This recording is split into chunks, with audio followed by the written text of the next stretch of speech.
Hello TTs, welcome to my tutorial. On today's tutorial, we'll be talking about paragraphing.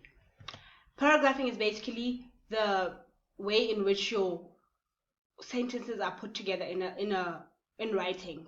Paragraphing allows you to have a particular order or flow of ideas in your writing. There needs to be a certain level of logic and order in your paragraph. Basically what we're saying there is that there needs to be a flow of ideas from one idea to another, a sequence, there needs to be a certain level of order, a certain level of sense in your paragraph. You can't just put things in a paragraph that don't have an interrelationship. Your last sentences and your new sentences are supposed to guide you in terms of, if the last sentence is going to talk about main points, then the next sentence should be one of the points may be, it allows you as the reader to have order in your writing. So when it comes to paragraphing, your first line is supposed to tell the reader what the paragraph is about. It answers the question, what am I reading about? What is this about? That's the first line, and it's also always followed by a logical connector that leads you to the first idea. What do I mean by that is that there needs to be your first idea as you present it forth. You can't just drop it. You need to allow the reader to have direction that, okay, this is the first point. An example of those logical connectors could be what says, and in the first place, firstly. Those are logical connectors that present forth your first idea. Not only should you use logical connectors, but you can use words or phrases that direct you to the next idea. So things like furthermore, in the light of, it allows you to, it directs the reader to what are we going to talk about next, what are we talking about in this paragraph. As I've said that there needs to be a certain order and sequence in your paragraph. So on the screen we have paragraphing scrambled text C. These are sentences that I put scrambly that are actually a paragraph. So I'm going to read them from A to B, C, D, E, and then we'll try put them together in a paragraph. Okay, one of these skills is the ability to read actively, to identify the main points. When you are satisfied, the final presentation should be made in a coherent paragraph using appropriate transitional signals. Then the points should be paraphrased in a concise manner to shorten the original piece. Effective summary requires students to employ numerous skills. Students should also avoid using illustrative examples in their summary. So firstly, looking at that scrambled text, what is this text talking about? If you look at the sentences, you ask skills. What skills? Are you satisfied? Are you satisfied about what?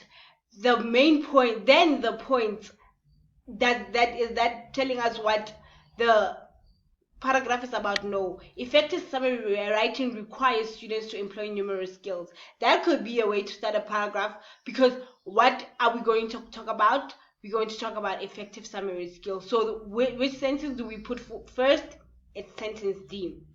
Moving on, which one should come second? So you look at sentence D. Effective summary writing requires students to employ numerous skills. You look at the thing. Which one from there? Which one of the sentences above does talk about skills? It's sentence A, which it says one of the skills is the ability to read actively. So from that, the last word in sentence D is directing us to the third word or fourth word in sentence A. So what do we put second? It's sentence A, because it has an interrelationship with sentence D.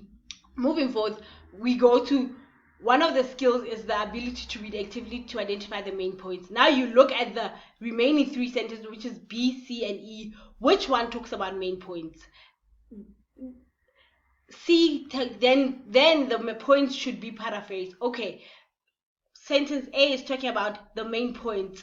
Then sentence C is talking about the points should be paraphrased. So from A, you're able to see that there's an interrelationship between A and C. So C comes after A, then you put that in your sentence. So from there should be shortened for the original piece. You are left with D and B. Effective summary, no, you left with E and B. So you say students should avoid using illustrative example in their summary. When they say shorten an original piece, that means you're writing a summary. Therefore,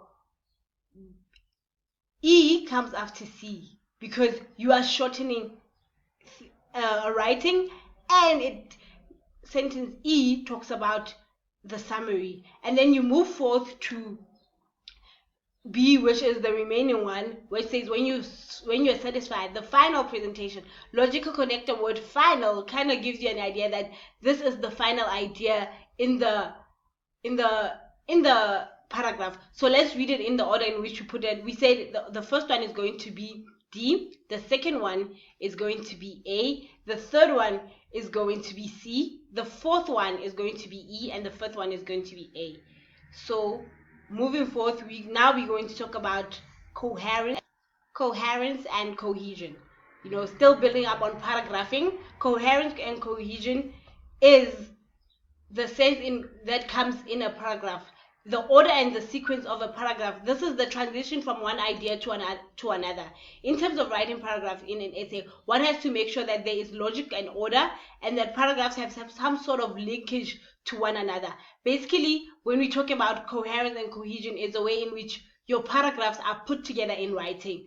In normally a body, it has to flow from one idea to the next idea. When you write an introduction, so then introduction, the body that comes after an introduction, it's supposed to have a flow of ideas. There needs to be a flowing from one idea to another, and that's always the case in paragraphing. When you have paragraphs, you have to make sure that there is a sequence. You don't have a good paragraph and a weak paragraph, and the third paragraph has no interrelation with the second paragraph.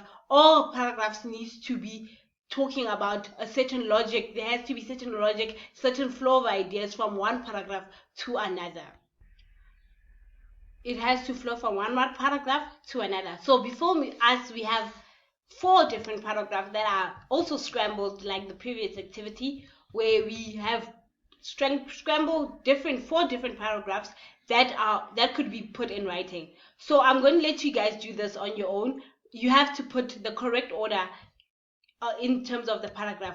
Looking at the water holes are social avenues for elephants, being versatile herbivores, prized by wildlife lovers, the trunk without a doubt. So these are 4 different paragraphs that can be assembled to show coherence and cohesion in writing. So I'm going to give you guys this activity. You guys will do it on your own, and we'll see how you guys do it. So for me, this is the end of my tutorials. Hope you guys understood what we talked about when we talking about paragraphing and coherence and cohesion. Thank you.